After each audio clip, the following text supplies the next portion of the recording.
Hello friend, कैसे हैं आप सब लोग। आई होप कि आप सब लोग बहुत अच्छे होंगे। तो आप सबका एक बार फिर से बहुत बहुत स्वागत है आपके अपने यूट्यूब चैनल परी ब्लॉग में। This is reaction channel, not blogging channel. तो आज की वीडियो में बात करने वाली हूँ मैं अगेन नैन्सी की शादी में, लेकिन आज की वीडियो में मैं जवाब दूंगी कुछ हिमांशी बिष्ट को। हिमांशी बिष्ट ने कुछ क्वेश्चन किए थे जो उनके ऊपर वीडियो बना रहे हैं उनसे रिलेटेड, और कुछ कमेंट सेक्शन जो उनको कमेंट कर रहे हैं उससे रिलेटेड। तो जब उन्होंने क्वेश्चन किया तो देखो आंसर तो उनको देना बनता ही है, तो इसी के थ्रू उनको आंसर दे देते हैं। अब जो लोग बोलेंगे कि इन्होंने टॉपिक पकड़ लिया, तो भाई देखो हमारा है रिएक्शन चैनल, और हमको अगर आप ऐसे ऐसे मुद्दे देते रहेंगे तो हम उन पर रिएक्शन देते रहेंगे। ठीक है, जैसे लोग ब्लॉगिंग करते हैं ना, तो ऐसे ही हम लोग रिएक्शन देते हैं। अब किसी को रिएक्शन चैनल अच्छे नहीं लगते तो वो उनकी मर्जी है, और जिसको अच्छे लगते हैं उनका मोस्ट वेलकम है। तो बात करते हैं हिमांशी की वीडियो में, क्योंकि बहुत सारी हिमांशी की वीडियो बहुत लंबी थी, 18 मिनट की थी। तो कुछ पॉइंट्स हैं उनके जो मैंने नोट किए हैं, और वो पॉइंट मुझे नोट करने हैं। उससे पहले मैं हिमांशी की एक क्लिप लगा देती हूँ। सबसे पहले आप वो क्लिप देखें और उसके बाद फिर मैं आपसे बात करती हूँ, क्योंकि मुझे इस क्लिप के बारे में हिमांशी से बात करनी थी, बहुत ज्यादा जरूरी। तो मैं हिमांशी की क्लिप लगा देती हूँ आप ऊपर। तो आप सबसे पहले हिमांशी की क्लिप देखें, उसके बाद फिर मैं आपसे बात करती हूँ, है ना। तो वहाँ पर एक और हिमांशी जो क्लिप में बोल रही है वो आप अच्छे से सुनिए पहले, फिर मैं उसको जवाब देती हूँ आपको। किसी के पास जब वो मंजू दीदी ने पर्स किया था उसमें तकरीबन 3-4 हज़ार के करीब उसमें पैसे थे। तो आप ध्यान से सुनिए हिमांशी क्या बोल रही है इस क्लिप में। वो दीदी हमारी हमसे बहुत बड़े हैं, बहुत ज़्यादा बड़े हैं। दीदी की उम्र भी है। रोते रोते अपने घर क्यों गए हैं, तुम्हारे गाँव में ही कर्जा लेना पड़ा। तो हिमांशी कहना है इस क्लिप में कि मेरी उनकी जो मतलब एक उनके साथ दीदी गई थी मंजू नेगी, शायद मंजू नेगी है। तो मैंने उनको पहले भी देखा है, वो तब तारा के ध्रुव के बर्थडे पर गई थी। तो उनको कहना है कि मैंने अपना पर्स जो है मंजू दीदी ने अपना पर्स हिमांशी की नैन्सी की मम्मी को दे दिया था, जिसमें उनके 3 से 4 हजार रुपये थे, और उनके हस्बैंड का ATM था, जो कि खो गए, नहीं मिले, और उनको नैन्सी के ही गांव में लोगों से उधार मांगकर घर वापस जाना पड़ा। तो कुछ बात जो है ना कि यहाँ पर क्लियर नहीं करते हैं, उससे बहुत ज्यादा प्रॉब्लम होती है। जैसे दीपा दीदी ने बोला था कि मैं शादी में बुलाया पहले मुझे, और फिर बोला बिना बुलाए आ गए। तो लोगों ने क्या उस टॉपिक उठाया, लोगों को लगा कि शायद नैन्सी ने ऐसा किया है, पहले दीपा दीदी को बुलाया और फिर मना कर दिया। तो वो बात उन्होंने क्लियर नहीं करी, इस चीज पर उनके ऊपर रिएक्शन दिए गए। अगर वो उसी टाइम पे क्लियर कर देती कि ऐसा नैन्सी ने नहीं बोला, किसी और ने बोला, उस लड़की का क्लियर कट नाम बता देती, तो कोई बात ही नहीं होती। लोग नैन्सी पर उठा के भड़क पड़े कि नैन्सी ने ऐसा किया, पहले बुलाया, इनवाइट किया, और फिर बाद में बोला कि आप बिना बुलाए आए। ऐसे यार हिमांशी ने किया।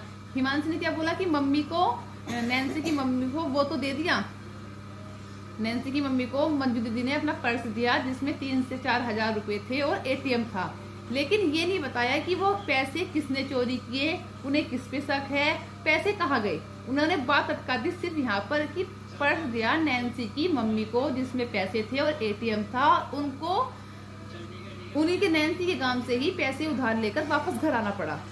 अगर वो यहाँ पर क्लियर कट कर देती कि किसने पैसे चुराए, कैसे चुराए, क्या हुआ, तो कोई बात नहीं थी। अब लोग इस पे कैसा ठहरेंगे कि नैन्सी की मम्मी ने पैसे चुराए, क्या जाएगा लोगों के दिमाग में शक, और बोलते हैं नैन्सी मैं ये बात करना नहीं चाहती थी पर मुझे करनी पड़ी। आप लोग करना कुछ नहीं चाहते और फिर आपको करनी पड़ती है, और फिर जब आप लोगों के ऊपर वीडियो बनती है तो आप लोग बोलते हो कि आप लोगों ने ऐसी वीडियो क्यों बनाई। ये बात करने की थी, ये तो उसको क्लियर करो किसने पैसे चुराए, क्या हुआ क्या नहीं हुआ, या फिर लोगों को थोड़ा सा हिंट देकर मत छोड़ा करो ताकि लोगों की सोच गलत दिशा की तरफ जाए। ठीक है, तो इस टॉपिक पर हिमांशी ने बात को बीच में ही बोल भी दिया और बोला भी। फिर हिमांशी बोलती है वीडियो बनाने की बजाय अगर वो मेरे से फोन पर बात कर लेती, फोन पर सॉर्ट आउट कर सकती थी, 25 मिनट वीडियो की जगह 25 सेकंड कॉल पर बात करके सॉर्ट आउट कर लेती। सॉर्ट आउट करना क्या होता है, अगर आप वो वीडियो ना बनाते, जब आपने पहले ही वीडियो बना दी, पहले ही उसकी फैमिली की बेइज्जती कर दी, अंकल आंटी की बेइज्जती कर दी, तो फिर वो फोन पर क्या सॉर्ट आउट करती। जब आपने वीडियो पब्लिक करके सोशल मीडिया पर अंकल आंटी की बेइज्जती की, तो नैन्सी भी तो सोशल मीडिया पर ही वीडियो बना के आंसर देगी आपको। अगर आपको फोन पे सॉर्ट आउट करना था तो आपको वीडियो अपलोड ही नहीं करनी थी, पहले वीडियो आपने अपलोड की, उसके बाद फिर नैन्सी ने अपलोड की।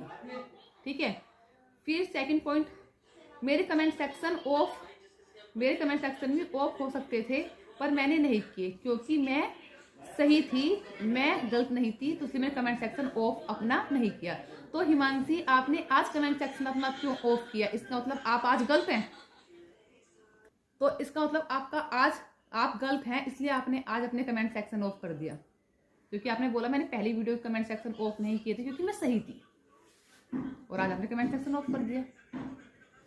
फिर थर्ड बोलती हैं कि व्लॉगरों में से सिर्फ एक व्लॉगर्स को गिफ्ट दिए गए, बाकी को क्यों नहीं दिए? बाकी किसी ने कुछ बोला ही नहीं, शादी में जो हुआ जो नहीं हुआ किसी ने नहीं बोला, सिर्फ आपने ही बोला, तो लोग आपके ऊपर ही रिएक्शन देंगे। किसी ने कुछ बोला ही नहीं कि हमें क्या मिला है क्या नहीं मिला है। फोर्थ को पूछती हैं कि हमारे ऊपर से व्लॉग बनाने में बना के लोग व्यूज कमा रहे हैं। बिल्कुल, यूट्यूब पे लोग व्यूज कमाने के लिए आते हैं, गाय भैंस चराने के लिए नहीं आते हैं। तो वो अपने व्यूज बनाने के लिए ही वीडियो बनाएंगे। वीडियो बनाने से अच्छा है हमारा सुलह कराते, शायद अच्छा होता। तो हिमांशी जी, सुलह कैसे होती? सुलह तो जब होती ना जब आपने पहली वीडियो बना के उनके ऊपर, उनके परिवार के ऊपर इतने सारे कस दिए, खाने को नहीं दिया, पूछा नहीं, गिफ्ट नहीं दिए, लिफाफा नहीं दिया, तो आपकी सुलह कैसे हो सकती थी? अगर आप डिस्कशन ही ना करते, वीडियो ही ना बनाते, ना तो कोई सुलह करानी पड़ती, ना कोई झगड़ा करा, ना कोई आपके ऊपर वीडियो बनाता, ना कोई आपकी सुलह कराता, ना कोई आपके ऊपर रिएक्शन देता, ना आपको कमेंट सेक्शन ऑफ करने पड़ते। तो इसमें भी आपकी ही गलती है। सुलह जब होती है जब आप लोग आपस में बैठकर बात कर लेते ना, तो सुलह की सोशल मीडिया पर प्लेटफॉर्म पर ये वीडियो ना डालते तो सुलह करने की कोई ज़रूरत ही नहीं पड़ती। ना किसी को वीडियो बनाने की जरूरत पड़ती, और ना ही आपके ऊपर किसी को रिएक्शन देने की जरूरत पड़ती, और ना ही आपको अपना कमेंट सेक्शन ऑफ करना पड़ता। फिर बोलती हैं मुझसे पहले वहाँ वीडियो कोई नहीं डालेगा, ये नहीं पूछा खाना, मतलब उनका कहना है कि नैन्सी ने ये बोला कि मेरे से पहले मेरी शादी की वीडियो कोई नहीं डालेगा। बिल्कुल सही बोला। कोई भी क्रिएटर है, उसके घर में कोई भी फंक्शन है तो पहले वही यही बोलेगा कि पहले वीडियो मैं डालूंगी, उसके बाद आप डालना।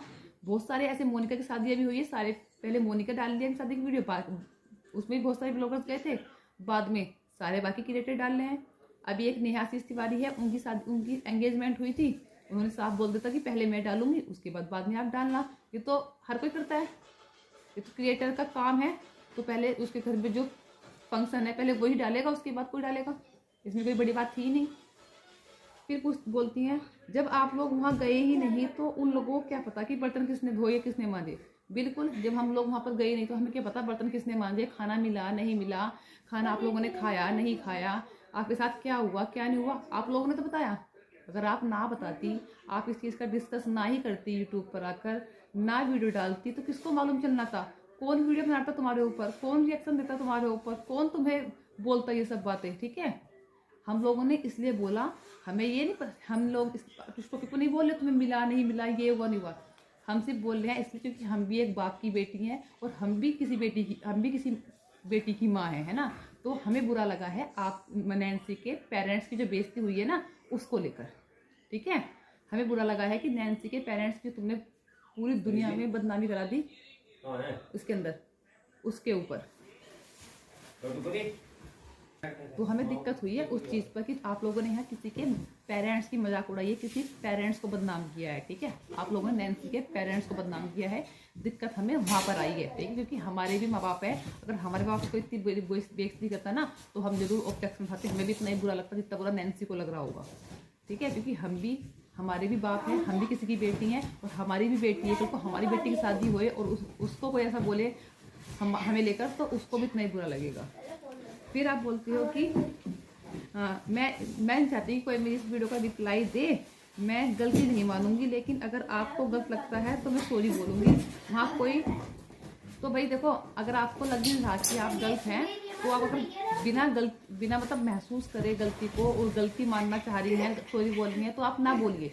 अगर आपके अंदर दिल से सॉरी नहीं बोल रही है, आपको दिल से फील नहीं हो रहा कि आपने किसी पेरेंट्स की बदनामी, तो मैं यही बोलना चाहूँगी, अगर तुम्हें अपनी गलती का एहसास ही नहीं है, आप अगर लोगों को कहने से गलती मान रही हैं तो आप सॉरी भी बोलिए, क्योंकि ऐसी गलती मानने का कोई फ़ायदा नहीं जिसमें आपको ये फील ही ना हो रहा हो कि आपने कुछ गलती की है, ठीक है। तो ऐसी सॉरी बोलने से कोई फ़ायदा नहीं है, आप ऐसा सॉरी मत बोलिए, ठीक है। और हिमांशी, आप कहीं जगह पर मैं ये नहीं कह रही कि आपके साथ ऐसा नहीं हुआ, माना कि अगर आपके साथ ऐसा भी हुआ तो जैसे बाकी 8 क्रिएटर्स ने नहीं बोला तो जरूरी नहीं था कि आप भी बोलें, ठीक है। आप इस तरह की बातें अपने घर में डिस्कस कर सकती थी, कि अपनी फैमिली के साथ, अपने हस्बैंड के साथ डिस्कस कर सकती थी, ना कि यूट्यूब पर आकर ऐसा सरेआम लोगों अपने किसी के पेरेंट्स को बदनाम कराओगे। और हमें तो अगर अब तुम चाहती हो कि ये वीडियो तुम रिप्लाई नहीं दोगे, तुम बात कह देते हो और फिर बोलते हो कि हम रिप्लाई नहीं देंगे।